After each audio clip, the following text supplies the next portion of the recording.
मेरे देशवासियों, मैंने घर, परिवार,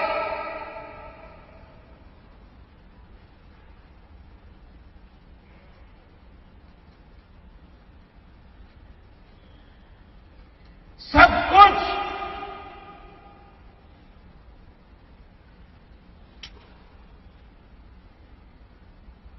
देश के लिए छोड़ा है।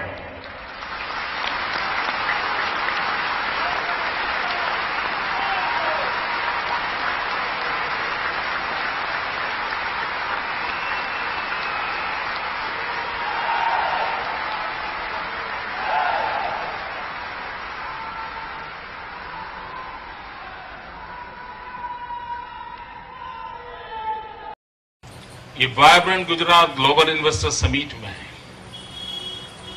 दो ऐसे क्षेत्र हैं कि जिसमें सबसे ज्यादा लोगों को आकर्षित करने का हम प्रयास करते हैं। एक है एजुकेशन, दूसरा है हेल्थ सेक्टर।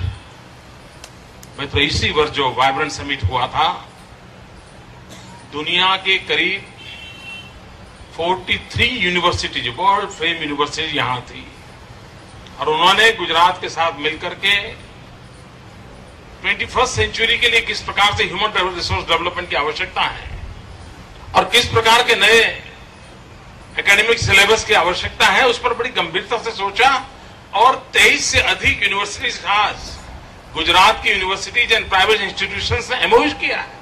आप कल्पना कर सकते हैं कैसा एक नए क्षेत्र में हम प्रवेश कर रहे हैं। उसी प्रकार से हेल्थ सेक्टर में भी सर्वाधिक एमओयू हुई है। यानी सिर्फ इंडस्ट्री के लिए नहीं हो रहे, एग्रीकल्चर हो, पानी की व्यवस्था हो, हम विश्व में जो उत्तम व्यवस्थाएं हैं, विश्व में जो उत्तम अनुसंधान है, उन चीजों को गुजरात की धरती पर लाने का प्रयास कर रहे हैं। और उसी का एक हिस्सा है कि 2009 में वाइब्रेंट समिट में जो एमओयू हुआ था, वो काम आज पूर्ण होकर के आपको डेडिकेट किया गया। गुजरात सरकार ने बहुत बड़ी पूंजी लगाई है इसी क्षेत्र में काम करने के लिए और जैसे जयनारायण भाई ने बताया, इससे भी बड़ा इन्वेस्टमेंट है, इससे भी बड़ा इंफ्रास्ट्रक्चर बनाया है। हमने सूरत पसंद किया है और मित्रों, इस क्षेत्र में जाने का मुझे मन क्यों किया, एक बहुत ही दर्द भरी कथा है उसके पीछे। शायद इतने बड़े भवन में और इतने बड़े मशीन जो अंदर लगे हैं, उसके पीछे जो दर्द है वो शायद किसी को दिखाई नहीं देगा, लेकिन आज अवसर है, मैं आपको बताना चाहता हूं।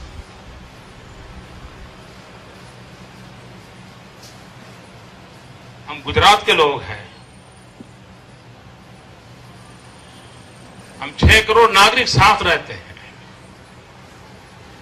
लेकिन हम में से बहुत कम लोगों को पता होगा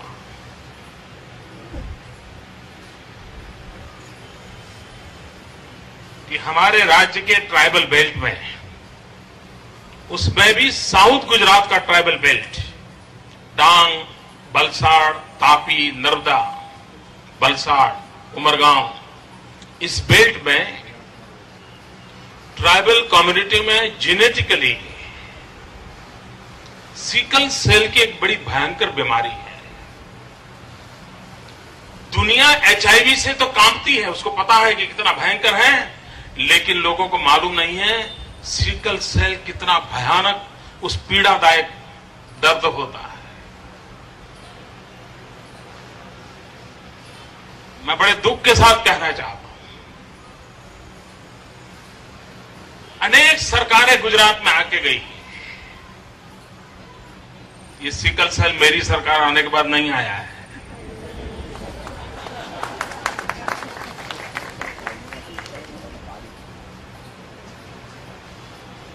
कैसे क्योर करना, कौन सी दवाई काम करेगी, उसमें अभी भी रिसर्च चल रहे हैं। लेकिन मित्रों, पुरानी किसी सरकार को पता तक नहीं था कि इस राज्य के अंदर इतने बड़े समूह को इस पीड़ा से अपनी जिंदगी गुजारनी पड़ती है। ये पहली सरकार है जिसने ये खोज के निकाला कि भाई हमारा ये समाज इस पीड़ा से कैसे दर्द से जी रहा है। और तब से मन में ठान कि हम आधुनिक से आधुनिक विज्ञान को लाएंगे, संशोधन करेंगे, सामाजिक क्रांति के लिए प्रयास करेंगे और इन गरीब आदिवासियों को हमेशा हमेशा के लिए इस संकट से मुक्त करेंगे। हमने एक काम किया, एजुकेशन फील्ड में एक ये ट्राइबल बेल्ट के जो सिकल सेल फैमिलीज हैं उनके बच्चों का मेडिकल टेस्ट पहले ही कर लेते हैं। लाखों बच्चों का रेगुलर उसका काम हम करते हैं और बाद में जब वो बड़े हो जाते हैं उनको हम समझाते हैं कि आप भी अपने मां बाप के कारण सिकल सेल के हेरिडिटरी आप पेशेंट हैं। भविष्य के लिए जरूरी है कि एक सिकल सेल का पेशेंट दूसरे नॉन सिकल सेल पेशेंट के साथ, व्यक्ति के साथ अगर शादी करता है तो हम इसको 50% डाउन कर सकते हैं। मित्रों, आज मेरी सरकार ये काम उस ट्राइबल बेल्ट में कर रही है कि आप इससे शादी करो, इससे ना करो। आपको होगा सरकार को ये भी करना पड़ता है, औरों को नहीं करना पड़ता था, हमें करना पड़ता है क्योंकि हम इस दर्द से उन्हें मुक्ति दिलाना चाहते हैं। और दूसरा एक, जब मैंने जाना कि स्टेम सेल के माध्यम से इस समस्या का समाधान हो सकता है और इसलिए अरबों खरबों रुपया सरकार की तिजोरी से खर्च करके सूरत में ये सेंटर हम खड़ा कर रहे हैं ताकि मेरे उन ट्राइबल बच्चों को, आने वाली पीढ़ियों को इस भयानक पीड़ा से हम मुक्ति दिला सके। और उस अर्थ में गुजरात में स्टेम सेल इस क्षेत्र का विकास ज्यादा जितना होगा, मुझे विश्वास है कि हम बहुत अच्छी सेवा कर पाएंगे।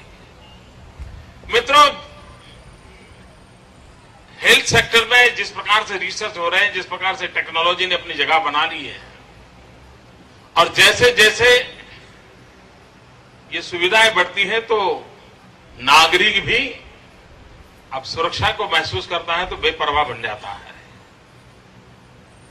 अगर कार में एक्सीडेंट प्रोटेक्शन के लिए एयरबैग की व्यवस्था है तो ड्राइवर को मन करता है कैसे भी चला लो, कोई बात नहीं, एयरबैग है, बच जाएंगे। ये जो टेम्परामेंट धीरे धीरे बन रहा है वो बड़ा चिंता का विषय है।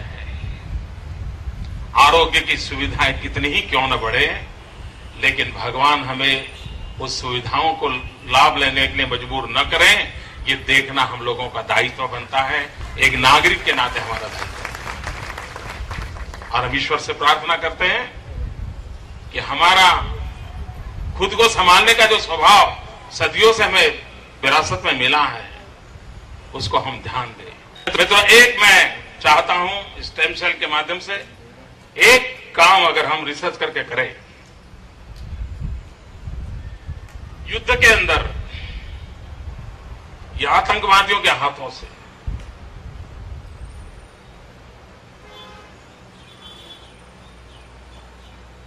इस देश की रक्षा करते करते या सामान्य नागरिकों को सुरक्षा देने के लिए जो बम ब्लास्ट का शिकार हुआ हो, आतंकवादियों की या दुश्मनों की गोलियों का शिकार हुआ हो और उसने अपना कोई अंग खो दिया हो, सेवियर के मित्र सपना संजोए कि हम देश में